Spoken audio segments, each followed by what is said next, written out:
comments. Thank you, Mike, for that update, and that's a lot of information we have to keep up with. So, got a few things I want to update everybody on. First of all, the weather has not been good to us. The weather has slowed a lot of our projects down. It's occupied a lot of Public Works time, and we've spent a lot of money on snow removal and chemicals, and I mean, we plan for it. We just hope every year that we don't have to spend that money for that, but we wound up this year spending it. And I will say that Public Works did an outstanding job managing all of these storms. And I'm proud of them for the effort that they put in. And the whole time they were managing these storms and winter weather, they were also dealing with the usual water breaks and sewer backups, and managing 3 cemeteries with graves and things to dig and funerals to set up. So they never missed a beat. They may not have been as quick as some folks thought they should be, but they never missed a beat. They never, ever slacked on their job, and I'm proud of them for that. So just wanted to get that out there into the public. Our projects that have been affected by the weather, obviously the 2 water line projects we've got going on, the Smith Creek water line project, huge weather delays up there because of the location of where it is. The sun doesn't get down in that hollow too often, and to get it warm enough to melt the ice and snow, and then when it does, they're on a dirt road, so it turns into a muddy, treacherous access. So they have projected that they're going to need to move their completion date from the end of May potentially to the middle or end of July, just to get caught up on where they are, because they're having to go back in now and rebuild road and access to get to the areas up above where we normally have road access to. So they're working hard to get that done. The more visible water line project is the Route 60 West Ridgeway water line project. Everybody's been by there, I know, and seen that. They've been moving right along. They've asked for a 2-day weather delay extension in their contract, so 2 days is not bad with the weather we've had. And we asked them to make sure they completed the part of the project of the pipe in Ridgeway Street before the asphalt plants open back up. They're off of Ridgeway Street. They've moved off of Ridgeway Street. They're going up. Now, it's still called West Ridgeway, but it's going up the hill towards Scott Hill. And they'll complete that, and then they'll tie the final leg in and come back down in front of Hardee's in the median grass area, and down to 5th Street and go up and tie into the main at Allegheny. So they're on track to finish their project pretty much on time, which would be early to mid-June. So they're doing a good job with that. That's the 2 main projects we've had that have been impacted by the weather. Other things we've got going on, you've heard us talking for several years about the wayfinding signs that we've been working with, and phase 3 of that is winding down. The signs are in the process of being manufactured. The folks that are manufacturing and installing the signs, called Right Light, will be in Clifton Forge on May the 7th to make sure they have the final locations for all of those signs marked and the utilities marked, so they can get those installed early spring, late spring, early summer. These are the signs that will be put on street corners directing you to places like the Love Sculpture and the Historic Sonic Theater and Washington Park and the Century Trail and the Dog Park and all of the Armory, the School of the Arts, the Arts and Crafts Center, all of the amenities that we have to help you get, and also will direct you to the parking areas and parking facilities. I've already talked about the EV charging stations. We do have another one coming. Josh is in the process of tracking that down to see an arrival time on that.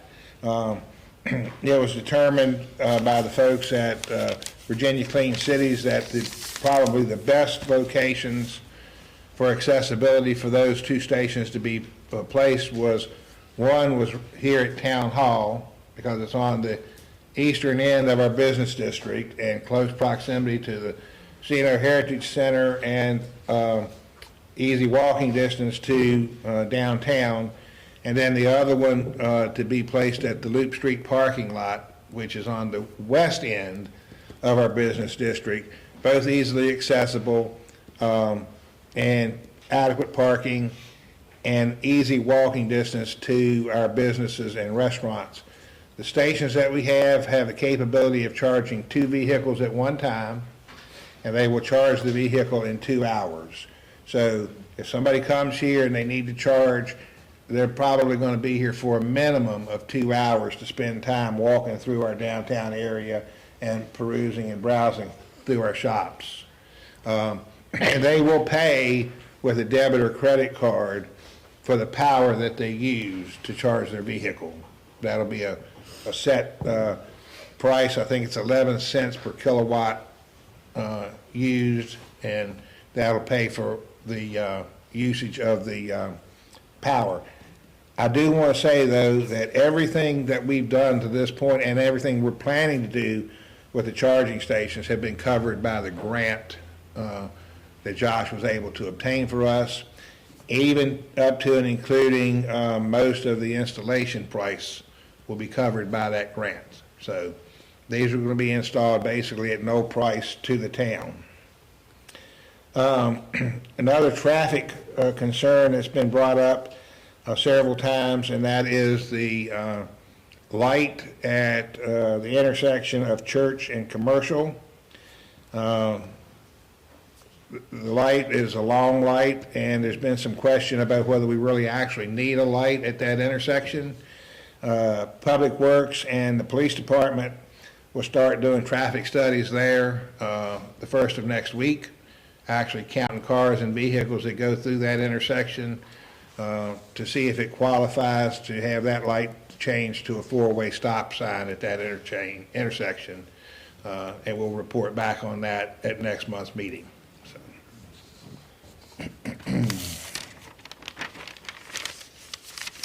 The other thing that I've already mentioned when Jeremy was talking was the Ridgeway Street Bridge. You know, when Susan Hammond was here from VDOT, she explained that the scoring for VDOT had changed to make that bridge now eligible for the State of Good Repair funding. We immediately started the process for that grant application package. We had our third meeting on that today with the grant writer from the Regional Commission, and Wendy and I are working with them to get that completed and get it on VDOT's docket as soon as possible to get that funding started too. Public Works did put some temporary patch in the potholes or chug holes on the bridge that resulted from the winter weather. We've not had good luck with stuff staying in those holes in the past. We have ordered the same material that VDOT uses on the patches on the interstate bridges after a winter spill. So that should be here, I would say, by the end of next week. Hopefully what was put in there today will last until that arrives. And VDOT representatives assure us that the material that was ordered will stay until a more permanent repair can be made to the bridge. And then the last thing tonight, I wanted to publicly announce to the media and to the residents, council already knows about this, but the town of Clifton Forge is now in a position where we can afford to and have hired a full-time director of planning and economic development for the town. The young lady that we've hired has a PhD from Virginia Tech in environmental design and planning. She's worked for the last 5 years at Hill Studios in Roanoke. the first 2.5 years as a community and housing planner, the last 2.5 years as their Director of Community Planning and Development. She's done extensive work in Clifton Forge already, very committed to Clifton Forge and very much wants to be a part of the future of Clifton Forge and the positive path that we're moving. She has driving interests in community development, sustainable designs, and solutions for affordable housing. And I'm very happy to announce that starting Monday, Maria Saxton will join the ranks of the town of Clifton Forge as our Director of Planning and Community and Economic Development. And this is a full-time position for the town. Mr. Mayor, that's all I have tonight.